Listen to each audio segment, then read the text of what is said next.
सौरभ भारद्वाज जी के घर पर जो ईडी का रेड चल रहा है उसके पीछे केवल एकमात्र कारण है कि कल देश में प्रधानमंत्री जी की डिग्री को लेकर एक बहुत बड़ा खुलासा हो गया।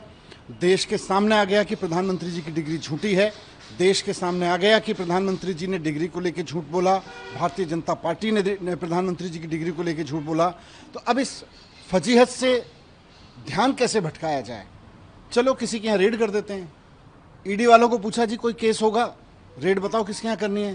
बोले जी अरविंद जी के यहाँ भी हो चुकी, सत्येंद्र जैन के यहाँ भी हो चुकी, मनीष सिसोदिया जी के यहाँ हो चुकी। बोले सौरभ भारद्वाज के केस का क्या हुआ? तो ईडी वालों ने बताया सौरभ भारद्वाज के बारे में कि जी सौरभ भारद्वाज जब मंत्री थे, केस तो उस समय से पुराने का है, वो जब वो मंत्री नहीं थे। तो बोले कोई बात नहीं, ध्यान तो भटकेगा। तो ध्यान भटकाने के लिए, प्रधानमंत्री जी की डिग्री के मसले से ध्यान भटकाने के लिए सौरभ भारद्वाज जी के घर पर रेड की जा रही है ईडी की। और मजाक है, बच्चा भी हंसेगा इस बात को सुन के कि सौरभ भारद्वाज के घर जिस केस में रेड हो रही है वो उसके मंत्री बनने से पहले का केस बताया जा रहा है, और रेड तब के लिए हो रही है जब वो मंत्री बना। तो हद है यार, कुछ भी कर लेते हैं।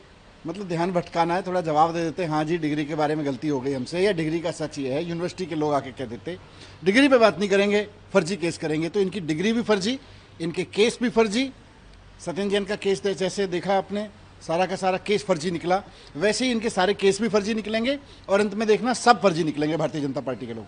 लेकिन ईडी का जैसे जो इतिहास है, जो बताते हैं कि जब भी कार्रवाई होती है तो भ्रष्टाचार के गंभीर मसले को लेकर ईडी का हमेशा दावा रहता है कि हम कार्रवाई करते हैं। ईडी का केवल एक ही मसला रहता है कि भारतीय जनता पार्टी उनको कह दे कि भाई देश का ध्यान भटकाना है। प्रधानमंत्री जी की डिग्री पे जो बहुत फोकस कर रहा है देश, सोशल मीडिया से लेके मीडिया तक में, इंटरनेशनल मीडिया तक में चर्चा हो रही है कि एक देश का प्रधानमंत्री झूठी डिग्री के मामले में एक्सपोज हो रहा है। तो ईडी का काम, ईडी को काम ले लिया उन्होंने। ईडी का यही काम रह गया आजकल। ईडी का काम भ्रष्टाचार रोकना थोड़ी है। भारतीय जनता पार्टी जब फंसने लगे तो उन मुद्दों से ध्यान भटकाना है।